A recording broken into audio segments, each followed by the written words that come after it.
जादुई लहंगे का घर। भीमापुर नाम के एक गांव में पुष्पा, काजल और शीतल नाम की 3 सहेलियां रहा करती थी। तीनों बचपन से ही साथ खेलते हुए बड़ी हुई थी। कुछ ही दिन पहले उनकी 11वीं खत्म हुई थी और वो अब 12वीं कक्षा में गए थे, लेकिन तीनों की दोस्ती अभी भी बरकरार थी। पुष्पा के घर की हालत तीनों दोस्तों से थोड़ी खराब थी, लेकिन पुष्पा के पास पैसे नहीं थे तो क्या हुआ, उसका दिल बहुत बड़ा था। वो अपनी सहेलियों की मदद करने से कभी नहीं चूकती थी। ऐसे ही एक दिन क्लास में शीतल अपना होमवर्क लाना भूल गई और टीचर होमवर्क ना लाने वालों की पिटाई कर रही थी। इस बात से शीतल को बहुत डर लग रहा था। वो डर के मारे कांप रही थी। पुष्पा से शीतल की ये हालत देखी नहीं गई और उसने अपना होमवर्क शीतल को दे दिया। तभी वहाँ टीचर आई।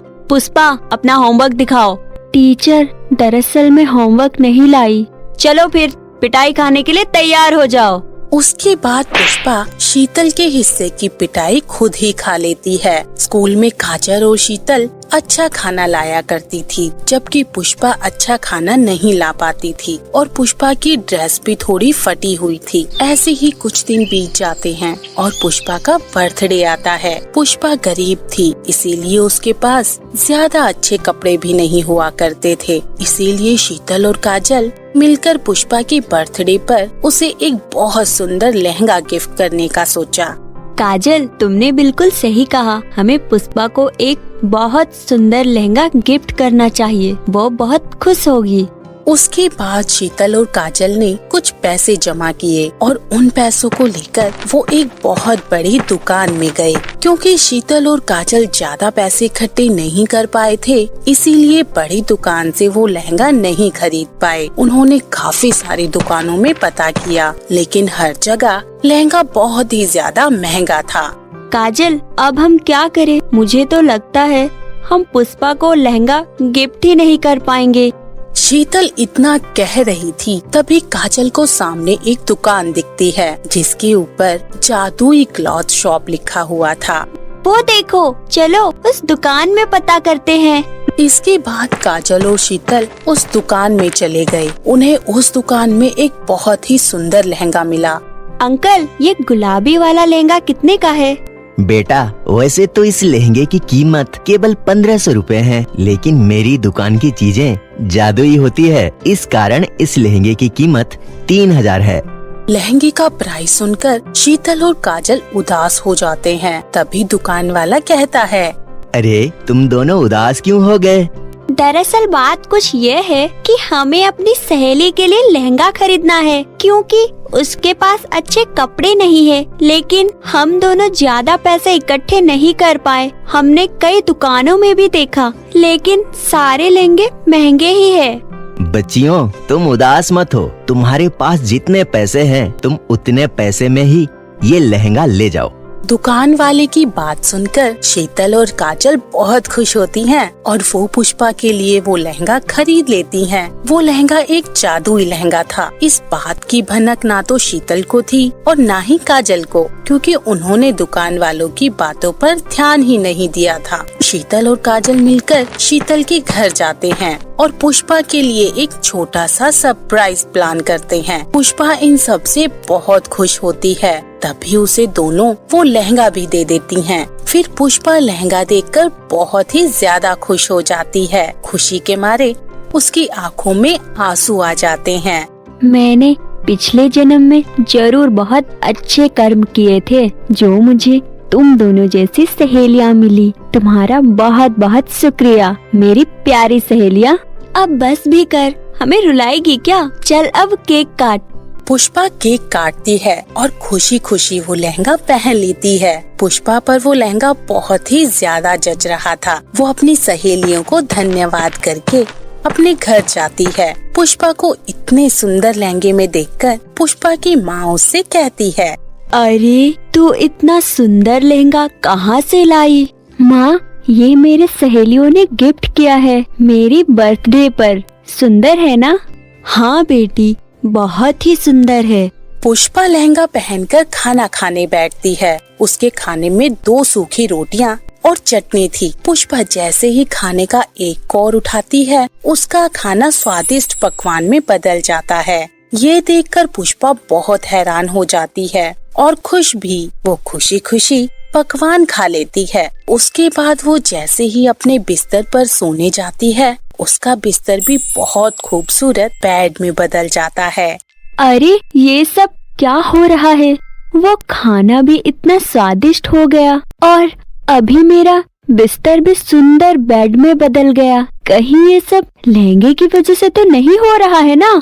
पुष्पा अपने लहंगे को आजमाने के लिए अपने घर के चूल्हे को छूती है। पुष्पा जैसे ही चूल्हे को छूती है, वो एक गैस सिलेंडर में बदल जाता है। अब पुष्पा को यकीन हो गया था कि उसका लहंगा कोई साधारण लहंगा नहीं है, वो एक जादुई लहंगा है। पुष्पा अगले दिन वो लहंगा पहनकर अपनी सहेलियों के पास जाती है और उन्हें भी उस लहंगे के बारे में बताती है। शीतल, काजल, तुम्हें पता है जो तुम दोनों ने मुझे लहंगा गिफ्ट किया है वो कोई साधारण लहंगा नहीं है, वो एक जादुई लहंगा है। पुष्पा, तू ये कैसी बात कर रही है? तेरा दिमाग खराब हो गया है। मेरा यकीन करो तुम दोनों, मैं सच कह रही हूँ। पुष्पा की बातों को उसकी दोनों में से कोई सहेली मानने को तैयार ही नहीं होती। ऐसे ही कुछ दिन बीत जाते हैं और बरसात का मौसम आ जाता है। बरसात के मौसम की एक काली रात बहुत ही ज्यादा भयानक बारिश हो रही थी। इतनी भयानक बारिश और तूफान पुष्पा का कच्चा घर सह नहीं पाया और वो गिर जाता है। पुष्पा अपने परिवार सहित बेघर हो जाती है। वो लोग अपने आस पड़ोस के लोगों से कुछ मदद मांगते हैं, लेकिन कोई उनकी मदद नहीं करता। काकी, काकी, दरवाजा खोलो, मेरा घर टूट गया है। मुझे एक रात अपने घर में रहने दो काकी। काकी दरवाजा नहीं खोलती, वो अंदर से ही आवाज लगाती है। अरे अरे, मेरे घर में जगह नहीं है, कहीं और जाकर मदद मांग। इसी तरह पुष्पा कई द्वार पर भटकती है, लेकिन पुष्पा की मदद कोई नहीं करता। अंत में पुष्पा को ये ध्यान आता है कि उसका लहंगा तो जादुई है। पुष्पा भागकर अपने घर जाती है और किसी तरह टूटे फूटे घर से अपना लहंगा निकालती है और उस लहंगे से कहती है, लहंगा, अब तुम ही मेरी अंतिम आस हो, तुम ही मेरी मदद कर दो। ऐसी बरसात में हम कहाँ जाएं? पुष्पा के इतना कहते ही उसके लहंगे से एक तेज रोशनी निकलती है और उसी जगह पर एक बहुत बड़ा आलीशान घर बनकर तैयार हो जाता है। पुष्पा जब अपनी माँ को लेकर उस घर में जाती है तो उस घर में पुष्पा की जरूरतों की सारी चीजें पहले से ही मौजूद होती हैं। पुष्पा बहुत खुश होती है और जादुई लहंगे का धन्यवाद करती है। लहंगा, तुम्हारा बहुत बहुत धन्यवाद। अगर तुम मेरी जिंदगी में नहीं आते तो ना जाने मेरी जिंदगी कितनी मुसीबतों से कटती। अगले दिन सुबह पुष्पा की दोनों सहेलियां उसके घर आती हैं, तो वो उसका आलीशान घर देखकर हैरान रह जाती हैं। काजल, क्या ये हमारी पुष्पा का घर है? कहीं हम रास्ता तो नहीं भटक गए? नहीं नहीं, ये पुष्पा का ही घर है।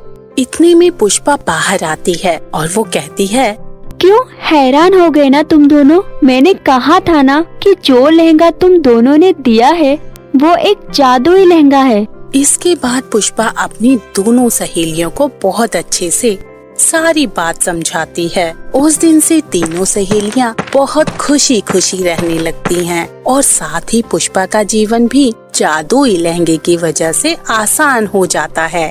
तो दोस्तों, इस कहानी से हमें ये सीख मिलती है कि अगर हम लोगों का अच्छा करते हैं तो हमारे साथ खुद ब खुद अच्छा होता है। तो कैसी लगी ये कहानी?